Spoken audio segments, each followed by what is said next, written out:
Hey, everybody, welcome to GLP's 10 out of 10, our weekly series where we ask the same 10 questions to designers from around the world.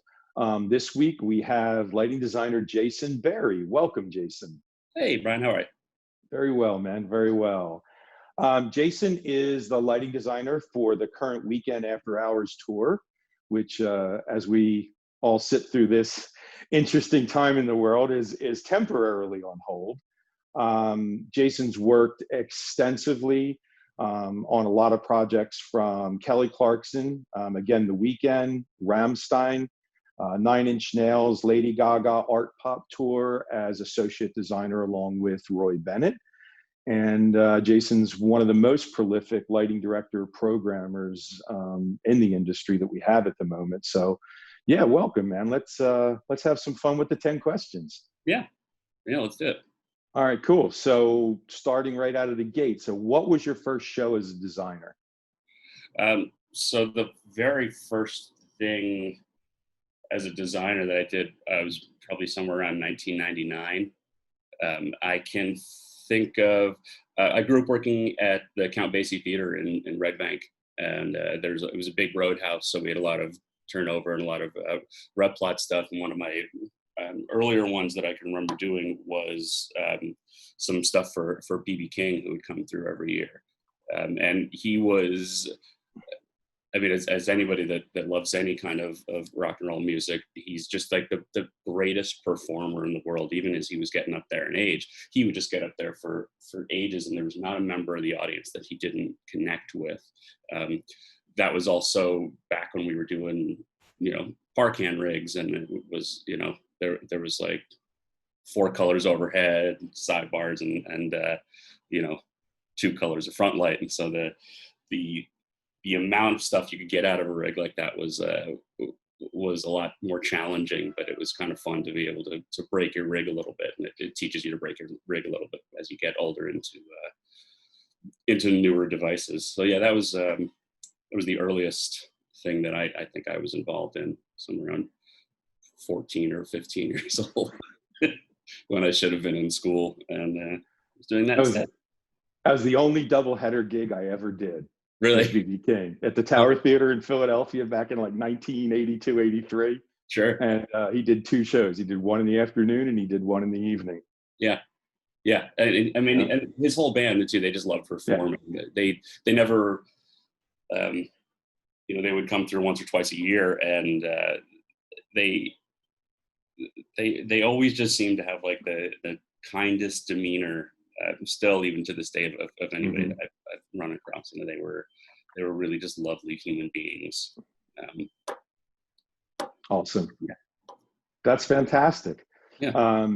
So a complete flip from that. What was the most Spinal Tap moment, embarrassing moment on a show you're willing to tell us about?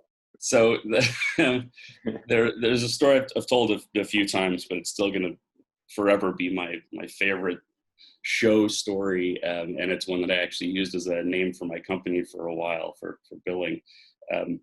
But during the first Nails tour that I was involved with, as the program, and I was assisting Roy Bennett, and it was one of the most dynamic rigs I've ever had the pleasure of working on. He puts together this space that over the course of however 50 some odd songs that we programmed, and each one of them, because of the rig that he set up, we could create a different environment in every single song, and it didn't feel like we were trying to push something out of it. We made something new.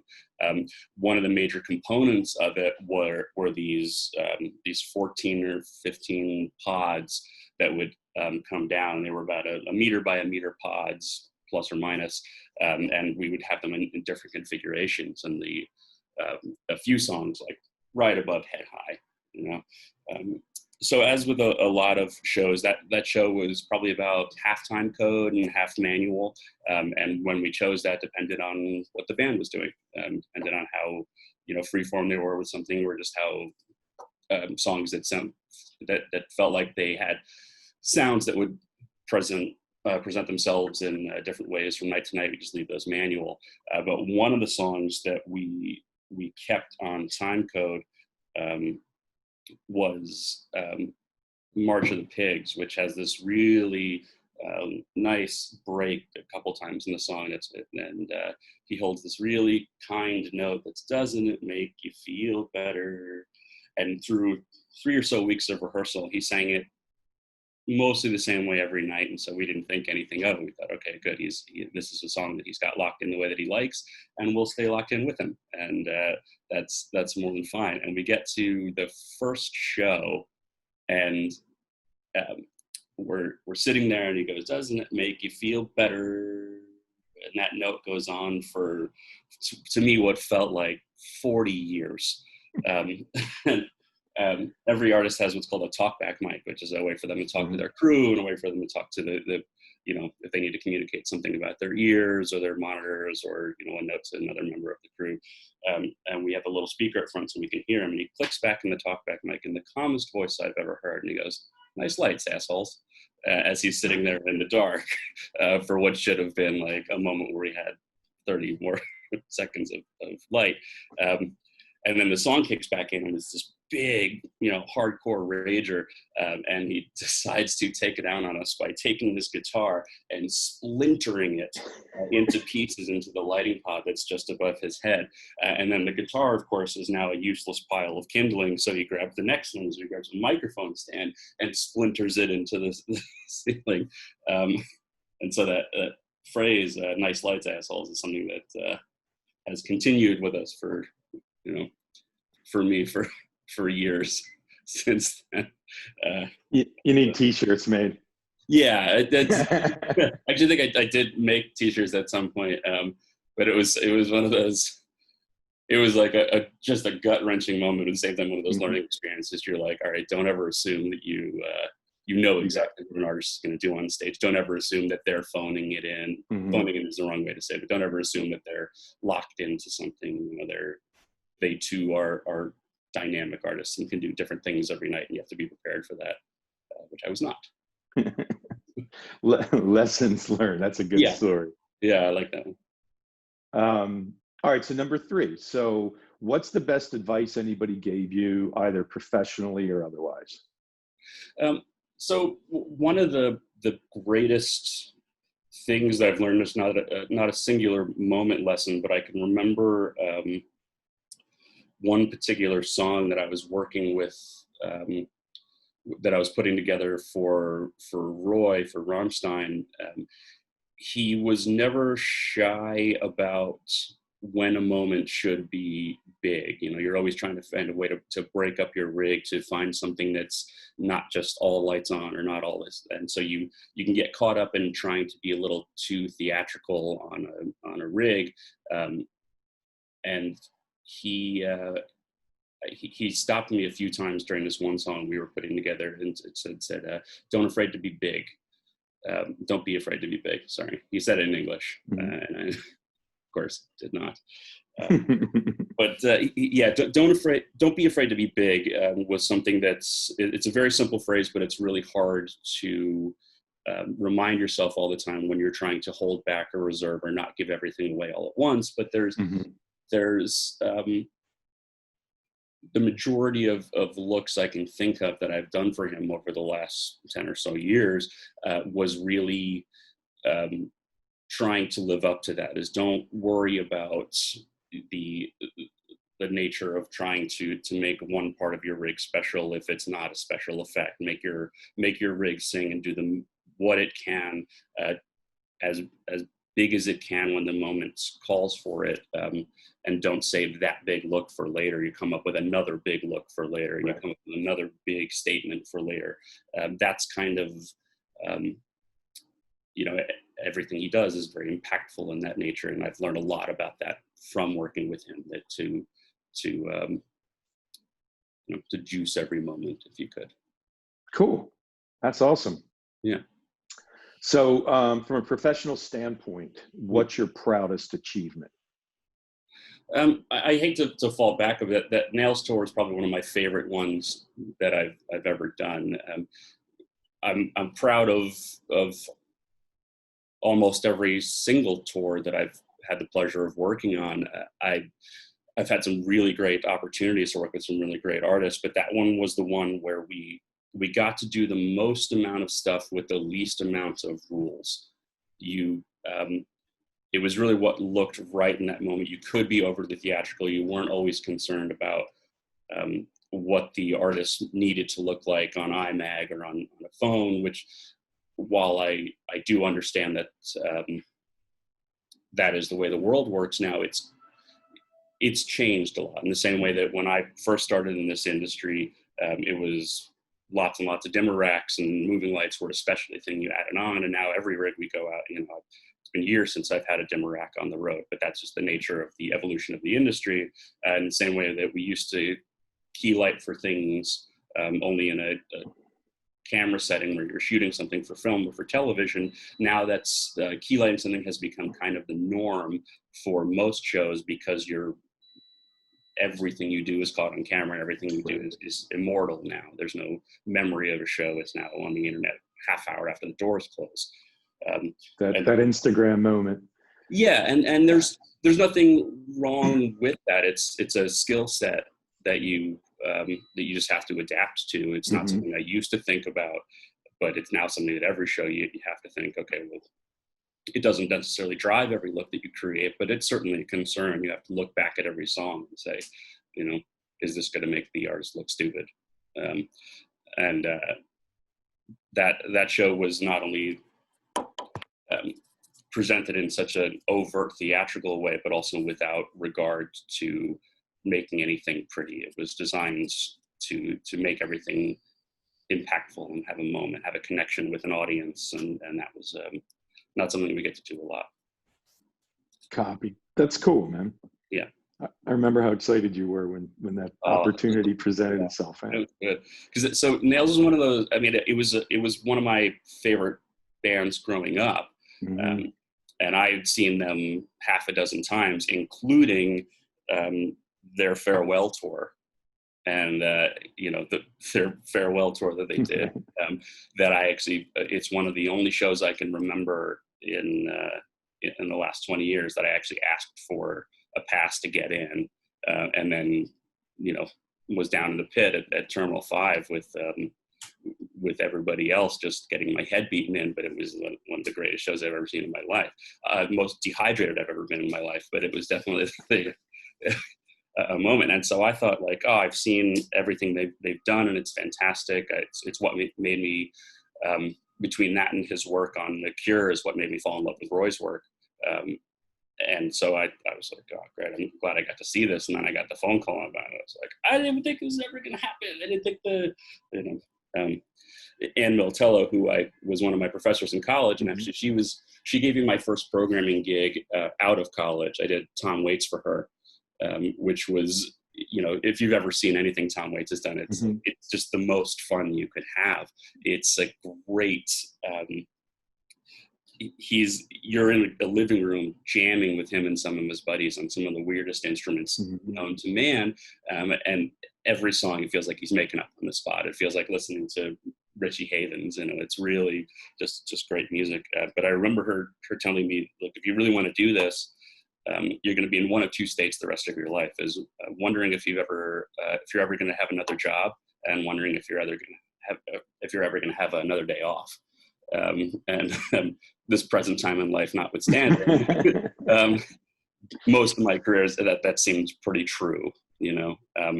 At the time I got that call, it was like, am I ever gonna, I think I'd been out of work for like a month or two, and at the time that seemed like a really long time, and I was, wondering if I was ever going to work, and I got the call. I was like, all right, not only am I going back to work, but I'm going back to work this dream of a job that I get to be involved in. So I was pretty happy. Awesome, that's fantastic. Well, our current situation, on the side, what is it that you do in your downtime? What little you normally would have? Yeah. I used to travel, and I know that's kind of a generic response, but I'm part of the reason this industry has always suited me really well is it affords me an opportunity to not just take the days off, but use every place you end up in the world as a jumping off point. Somewhere between climbing the Great Wall and seeing the I can say that I've been to North Korea for exactly 2 minutes of my life, and that's all I needed to be. Is I'm going to cross that country off the list. I've getting to traipse around and see all these particularly special parts of the world that I wouldn't have seen otherwise. I owe to this job and my pension for just trying to get out and go someplace. So there's been some highlights in that. I very much loved Lisbon. I loved being in Reykjavik in Iceland. I think whenever I do actually have that mental breakdown I've been putting off for so long, I think Iceland is probably where I'm going to end up. Just relax and watch the 12-hour sunrise every day.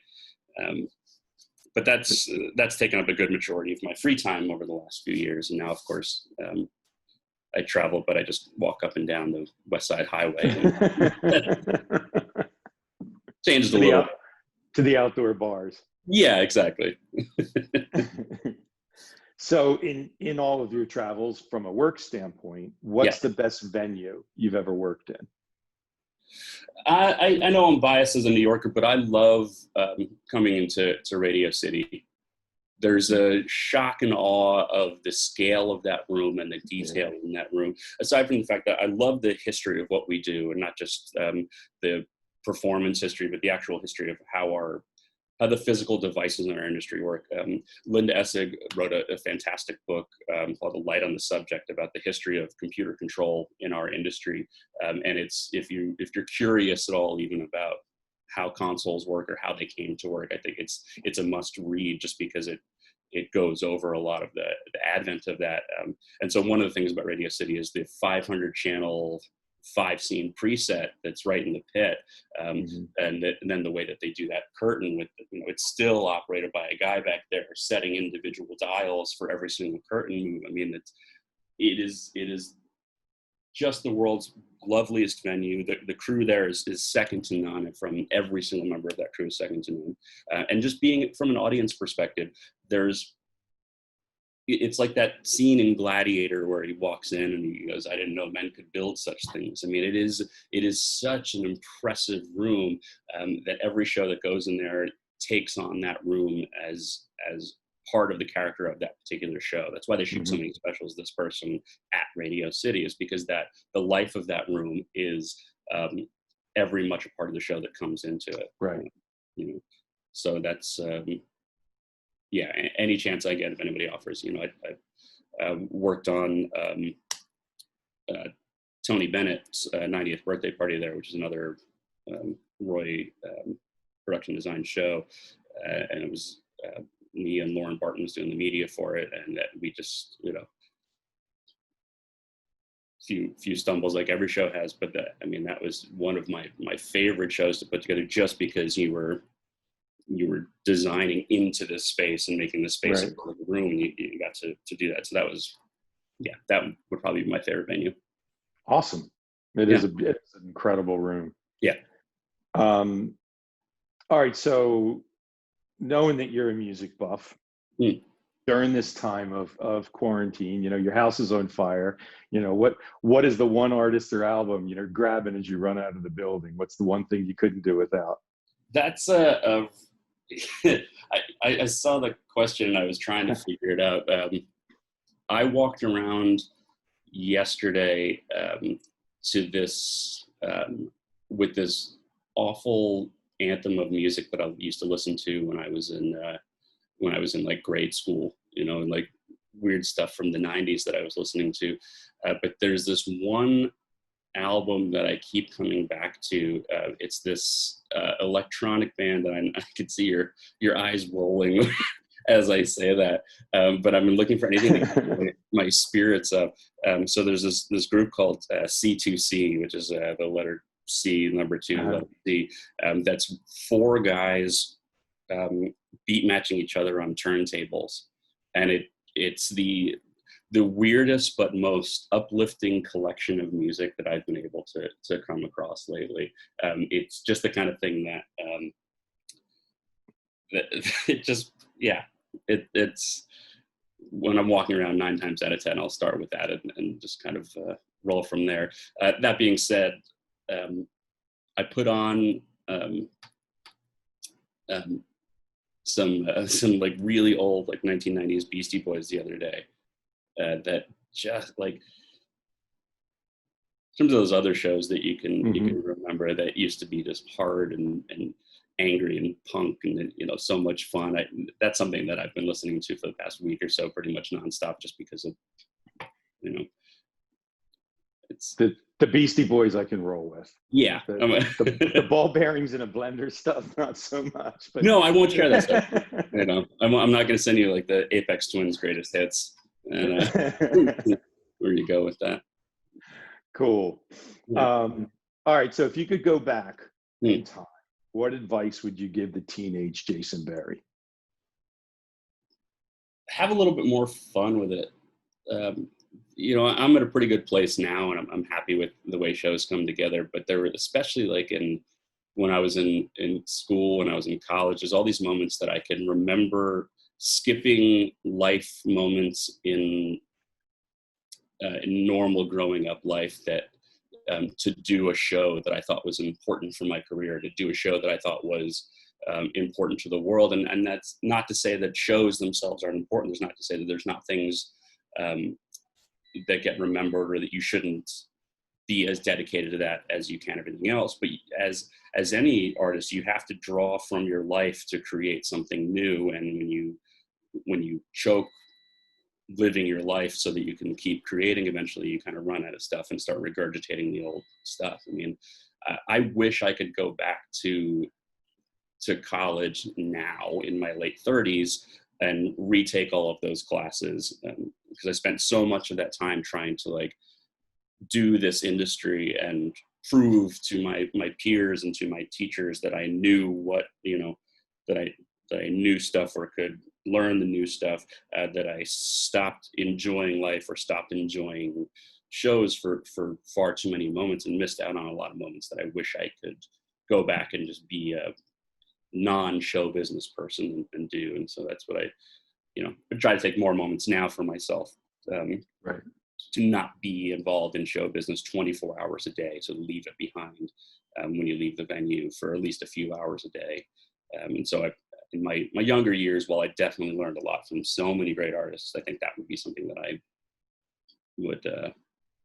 would caution myself against. There you go. That's good advice. Yeah. If you could sit down for coffee with one person, living or past, who would it be? I mean, aside from Brian Dowd, of course. Of course. Far too long since he and I have been stuck in Atlanta together. Or drunk playing ping pong.